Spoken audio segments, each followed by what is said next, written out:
Hello friends, आज की class के अंदर 28 अक्टूबर को जो कुमार गुरु सर के द्वारा आपकी फुलपत्ती वाली क्लास करवाई गई है, तो उसका हैंड रिटन नोट्स के रूप में मैं रिवीजन करवा रही हूँ। तो ये क्लास है आपकी वेरी इंपॉर्टेंट होने वाली है, तो प्लीज लास्ट से क्लास को देखना है। चलो बिना टाइम वेस्ट की क्लास की शुरुआत करते हैं क्वेश्चन नंबर 1 से। विश्व न्याय परियोजना के रूल ऑफ लॉ सूचकांक के अंदर भारत को कौन सा स्थान मिला है? तो 79वां स्थान मिला है।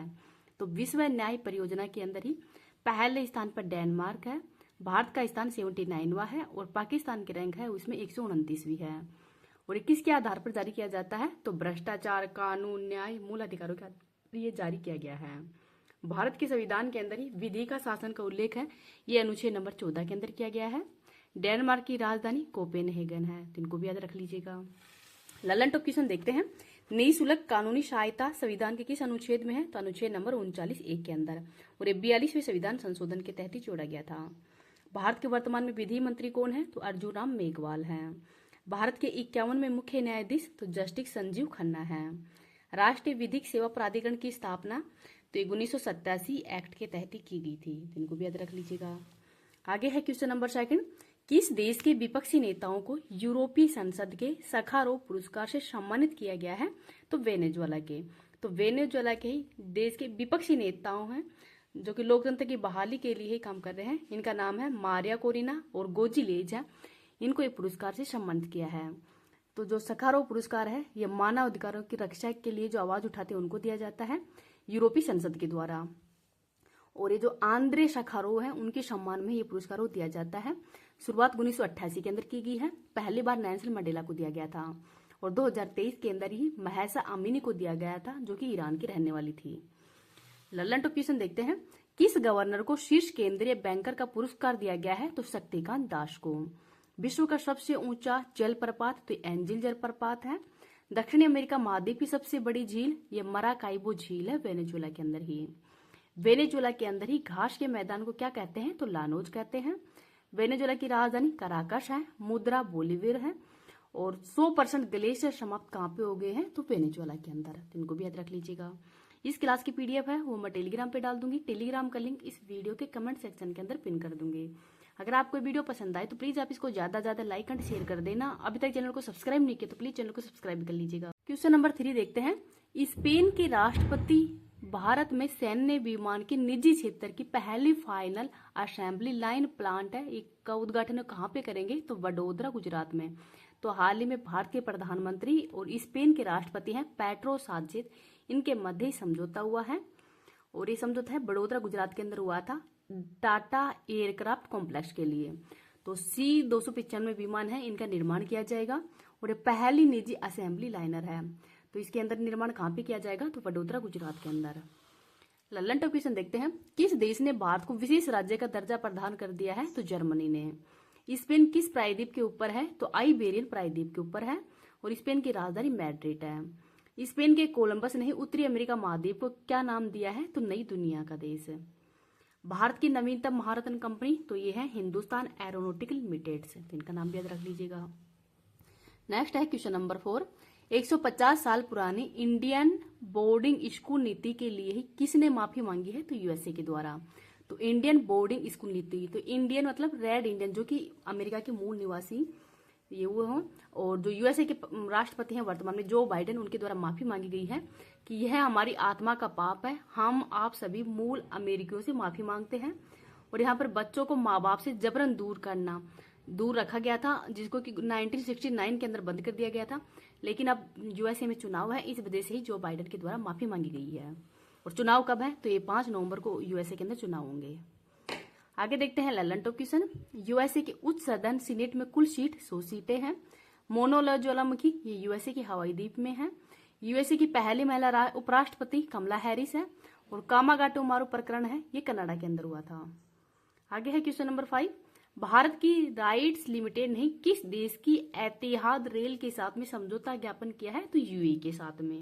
तो राइट्स और एतिहाद रेल जो कि यूएई की है, इन दोनों के मध्य ही समझौता हुआ है रेल इंफ्रास्ट्रक्चर को मजबूत करना तथा जो रसद सामग्री है इसको सुनियोजित रूप से आपूर्ति करना है, इसका उद्देश्य है।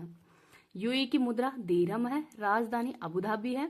COP 28 का आयोजन अबू धाबी के अंदर यूएई के अंदर किया गया था और COP 29 का आयोजन है ये बाकू अजरबैजान में किया जाएगा।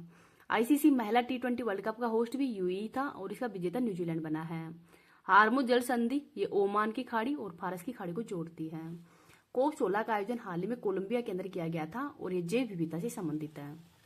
नेक्स्ट है क्वेश्चन नंबर 6, रतन टाटा ए लाइफ के लेखक कौन है? तो थॉमस मैथ्यू हैं और ये पूर्व आईपीएस है। इनके द्वारा ये पुस्तक को लिखी गई है और कोलिंस पब्लिकेशन के द्वारा इसको प्रकाशित किया है। बचपन जो रतन टाटा के ही बचपन से लेकर युवा तक 1919 से लेकर ही टाटा संस्था के अध्यक्ष बनने तक तथा उन्होंने शादी क्यों नहीं की, कुत्तों से प्यार और नमक से एरोप्लेन बनाने तक का जो सफर है वो इस पुस्तक के बारे में लिखा गया है। ललन टू क्वेश्चन देखते हैं। ए शॉट एट हिस्ट्री पुस्तक ये अभिनव बिंद्रा की है। कॉल ऑफ द गिर ये परिमल नाथवानी की है। Ace against odds Sania Mirza की है। The test of my life Yuvraj Singh की है और नो स्पाइन ये सैन वॉन की है। तो इनको भी याद रख लीजिएगा। आगे है क्वेश्चन नंबर 7, राष्ट्रीय इन्फेंट्री दिवस 2024 कब मनाया जाता है? तो 27 अक्टूबर को। तो 27 अक्टूबर 1947 को ही श्रीनगर के अंदर ही जो सिख रेजिमेंट है इसने पहली जो बटालियन है ये मैदान के अंदर उतारी थी। इस वजह से ही राष्ट्रीय इन्फेंट्री दिवस ही 27 अक्टूबर को मनाया जाता है। ललन टॉप क्वेश्चन देखते हैं। भारतीय वायुसेना दिवस 8 अक्टूबर को मनाया जाता है। विश्व भोजन दिवस 16 अक्टूबर को और विश्व पोलियो दिवस है ये 24 अक्टूबर को मनाया जाता है।